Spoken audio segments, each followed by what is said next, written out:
Day of the Triffids by John Wyndham is a 1951 post-apocalyptic drama about an Englishman surviving a harsh landscape where, following mass spontaneous blindness, law and order have fallen apart, and humanity is menaced by carnivorous plants called Triffids. He manages to acquire a wife and daughter, and build a life for themselves in spite of the dangerous world that surrounds them. The work was disliked by fellow science fiction author Brian Adlis, who dubbed it a cozy catastrophe, given the unlikely success of the protagonist. Despite this derisive label, the cozy catastrophe genre flourished, and brought us works like Last Babylon, I Am Legend, Jericho, and a fair number of zombie apocalypse stories like Zombieland and World War Z. And of course, Zombie Apocalypse Now. The zombie film 28 Days Later draws a lot of inspiration from Day of the Triffids, including the opening framing device and part of the climax, and its derivative successor The Walking Dead copies the framing device and makes use of a fair number of post-apocalyptic tropes put forward in Day of the Triffids.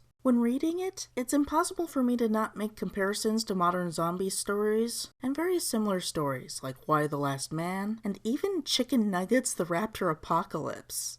The book opens with protagonist Bill Mason undergoing a procedure to save his eyesight after being exposed to Triffid poison. With his eyes bandaged, he's very grumpy to hear from everyone around him about an unexpected meteor shower with the most beautiful green flashes that anyone has ever seen. He goes to sleep, and when he wakes up, the whole world is silent. There is no doctor or nurse there, and no sign of anyone commuting outside. No one is broadcasting on the radio. He has to get out of bed and explore. He takes a chance and undoes his bandages, fortunately able to use his eyes. Unfortunately, he does not come across barred doors with words written on it saying, "Don't Triffids open inside?" He instead comes across a number of helpless doctors who have gone completely blind. Apparently, watching those pretty green flashes takes away your sight permanently. In a world rapidly falling apart, Bill is now given great power. He walks around the city and observes. He's not the only one who didn't see the flashes and now has power, but most of the sighted people are young children and don't have the ability to really help out. The adults would have to give instructions very calmly and well-reasoned, while the kids would have to be able to report what they see in a useful way, and everyone's just so freaked out that no real progress is being made.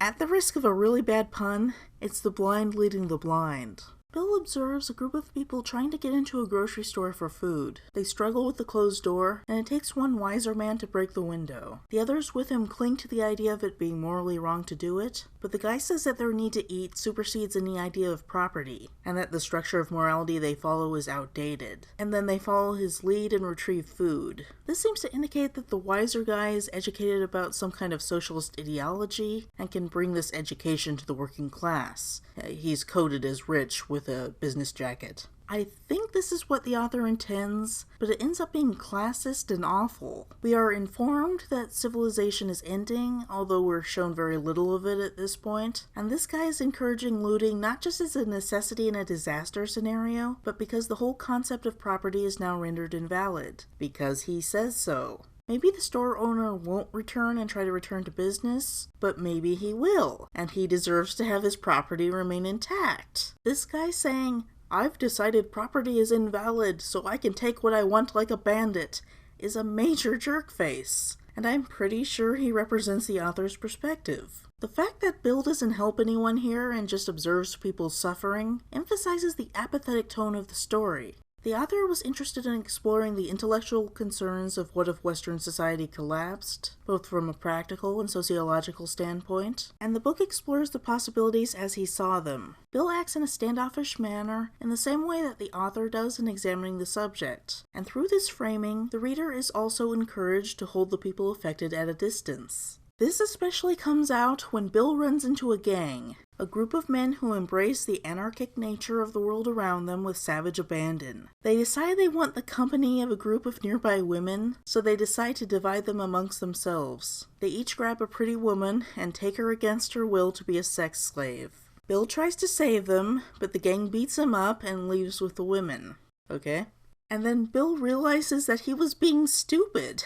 Because in this new world, sex slavery just makes sense. He realizes that the women will get used to it, and will ultimately realize that it's the best thing for them because they'll be awarded protection from rival gangs. And, considering the way they're dressed, probably don't mind the idea as much as they act like they do. And then Bill leaves, and he never thinks about it again. You are scum!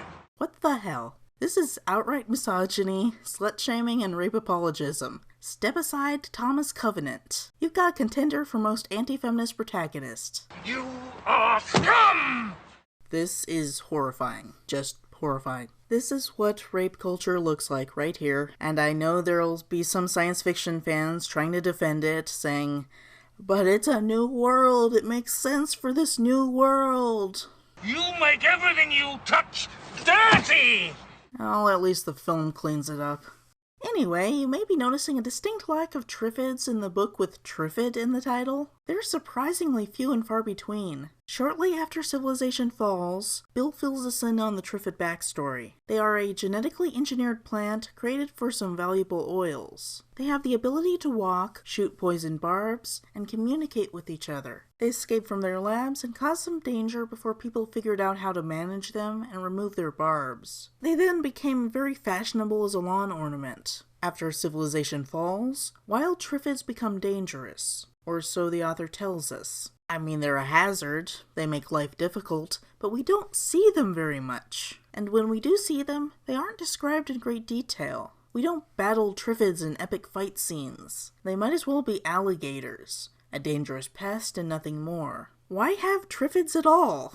I think it's implied to be a convoluted Russian plot where the Russians were seeding England, and presumably America, with Triffids, and intended to blind Westerners to make them vulnerable to Triffid attack. Bill speculates that the green flashes were a Russian weapon on satellites that went off unexpectedly when the satellites were hit by a real meteor shower, and blinded the whole world, instead of just a specific area. That makes the blindness weapon and the Triffids a metaphor for nuclear war. And it's a commentary on how it's a bad idea to have nukes on satellites, because the consequences could be catastrophic, not necessarily cozy catastrophic, if something bad were to happen up there.